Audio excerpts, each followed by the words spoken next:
fatos e versões. O que vai impactar na sua vida agora no Café com Política.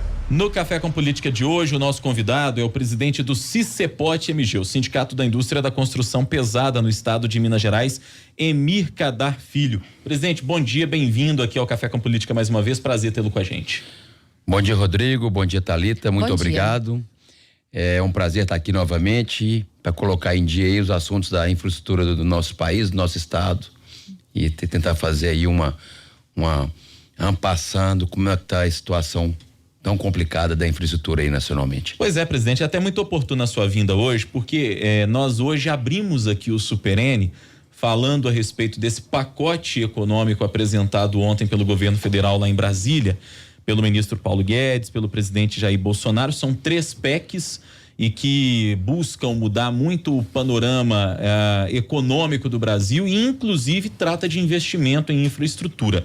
Com uma série de medidas para tentar conter o gasto público e reverter isso em investimento, e existe uma previsão de que o governo consiga investir 50 bilhões de reais ao longo de 10 anos. Aí eu pergunto para o senhor, como é que o senhor viu primeiro esse lançamento ontem lá em Brasília por parte do governo e esses 50 bilhões de reais, pensando num país com as dimensões do Brasil, esse dinheiro é pouco ou é muito? Bom, primeiro que a gente viu com muitos bons olhos, né? A gente vê que esse governo realmente acredita na infraestrutura, ele enxerga que a saída é pela infraestrutura.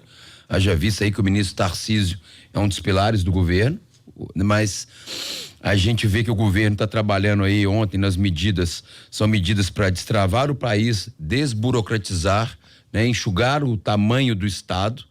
Então são medidas que vêm todas a calhar para que o desenvolvimento da infraestrutura aconteça.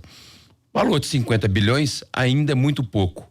Um país igual nós temos, país continental, a gente tinha que estar hoje com números aí em torno de 4% do PIB investidos em infraestrutura, e o Brasil hoje não alcança nem 2%. Mas a gente tem que sempre ser otimista e olhar para frente.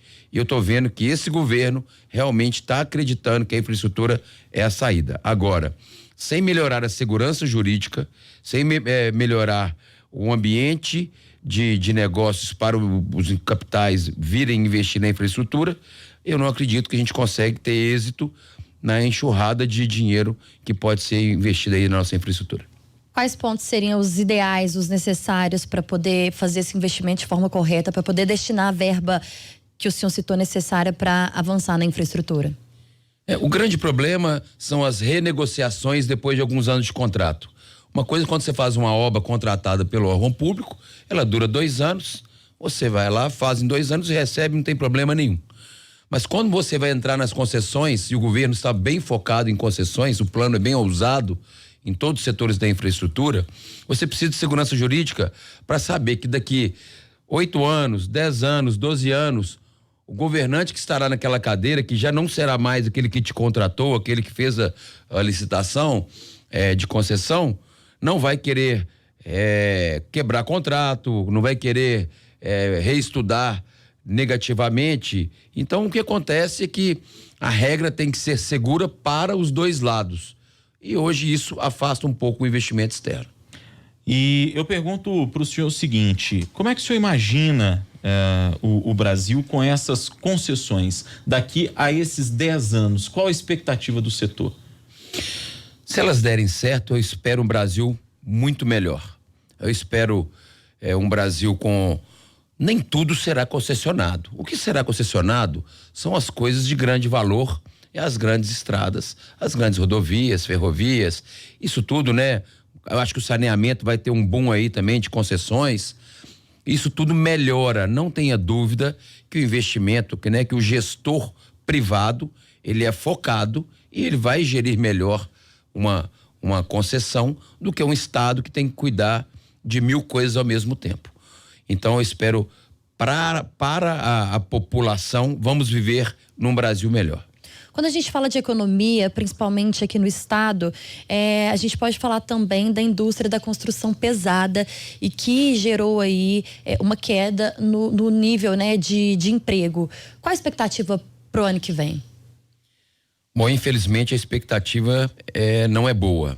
A gente já teve conversas com o governo e o governo, não é segredo, tem falado em suas palestras que, assim como esse ano foi zero de investimento, o governo lutou muito para conseguir as verbas para manter as manutenções rodoviárias, que é o mínimo que nós deveríamos ter, mas para o ano que vem ele ainda avisou que não teremos investimentos, e sim a verba para as manutenções, mas a expectativa nossa que 21 e 22 e a deles também é que sim retomamos investimentos na infraestrutura do estado.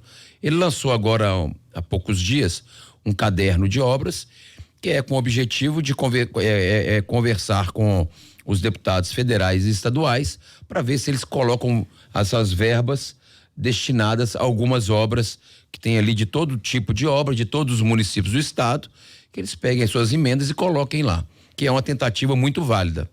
Mas realmente investimento de vulto, o ano que vem nós não temos ainda. É até uma boa oportunidade para perguntar ao senhor, presidente Emir Kadar Filho, como é que está a relação com o governo do estado? A gente recebe aqui constantemente deputados e os deputados criticam muito falta de diálogo do governo com a classe política, tanto os federais quanto os estaduais, até senadores que a gente já recebeu aqui também tecem algumas críticas nesse sentido ao governo Romeu Zema. Do ponto de vista do senhor, que representa uma entidade sindical importante, que é o Sindicato da Indústria da Construção Pesada aqui em Minas Gerais, como é que está essa relação, já que, por exemplo, a perspectiva para 2020 é a pior possível por esse cenário que o senhor traçou para nós aqui? A gente tem que ser consciente para na hora de tomar as decisões do setor. A relação é muito boa. Nós temos diálogos constantes, somos demandados também, como demandamos, sempre uma relação muito cordial. E você tem que pensar o seguinte: eu prefiro que não tenha obra do que tenha obra sem pagamento, do que tenha obra sem segurança, porque isso quebra a empresa. O governo é sabido que ele passa por uma dificuldade financeira absurda. E ele pode falar: não, tudo bem, eu volto suas obras, você não tem como pagar. Vocês querem isso? Não, nós não queremos. Então, a notícia é muito ruim para nós, mas eu prefiro uma notícia ruim, sincera, que é 2019 e 20 só teremos o dinheiro para manutenção, e é muito pouco, no meu ver, zero de infraestrutura é muito pouco, não ter o investimento. Agora, a gente quer que o governo ache a solução, o problema está aí, mas queremos a solução que ele invista em infraestrutura. E isso está sendo conversado e temos essa promessa aí que 2021 e 22 teremos a volta desse orçamento gordo para as obras, para um estado sem obra é um estado parado. Quando a gente fala em infraestrutura, e aí falando do nosso quintal, do nosso terreiro aqui, que é Minas Gerais, o que seria essencial na sua avaliação de obra de infraestrutura, se o senhor pudesse dar, por exemplo, essa sugestão ao governo e ao governador Romeu Zema? Nós temos muitos hospitais parados, nós temos cadeias, nós temos estradas paralisadas no meio, estradas que começaram a ser executadas de municípios importantíssimos, que estão até hoje aí com acesso aí precário. Então, o governo, se ele não quiser licitar nenhuma obra nesse governo, ele tem aí talvez um estoque aí de uns R$1 bilhão em obras paralisadas. Então, ele já sai na frente, que ele não tem aquele prazo de projeto, licitação, contratação. Então, o governo, por isso que eu acredito que ele tem total condição de nos atender. Agora, eu digo que o Estado tem que pensar como um todo. O Estado é um corpo igual um ser humano. Você colocar todo o sangue no coração, o ser humano morre da mesma maneira. Então não adianta represar toda a verba do Estado para colocar no caixa. Nós temos que realmente, mesmo na dificuldade, você tem que pôr um pouquinho para a saúde, um pouquinho para a infraestrutura, um pouquinho, para todos outras partes do governo. Se fosse para retomar essas obras paradas às quais o senhor se referiu, tem-se uma ideia de quantos empregos poderiam ser gerados com esse R$1 bilhão de investimento, por exemplo? Eu não consigo numerar, mas eu te digo que a gente perdeu 50% dos postos de empregos que a gente gerava no estado em 2013 para 2019. Se a gente voltar isso aí, esse R$1 bilhão aí em investimentos, eu te garanto aí que no mínimo aí uns 20 mil empregos nós retomamos. E eu falo isso muito. A infraestrutura, ela atinge a base da pirâmide social. Ela contrata toda a pirâmide, mas ela atinge muito ali a base. E isso acontece que na hora que a gente retoma, é quase que bem-estar, né? Eu falo que é muito... A volta da infraestrutura, ela está muito ligada à parte social também. E como explicar para os construtores, para os empresários, esse momento, esse anúncio de não investimento no ano que vem, mas no momento em que o Estado precisa atrair novos investimentos, novas empresas? Boa pergunta, porque eu falo muito isso até para o governo. Eu falo assim, você quer atrair uma nova empresa de tecnologia, você vai falar com ele que o caminhão dele vai passar numa estrada de terra e cheio de buraco. Então, é uma coisa ligada à outra. Por isso que eu falo que o investimento em infraestrutura é puro investimento. Você não tem gasto, você não gasta com infraestrutura. Saneamento básico, né? Iluminação pública, então, hospitais.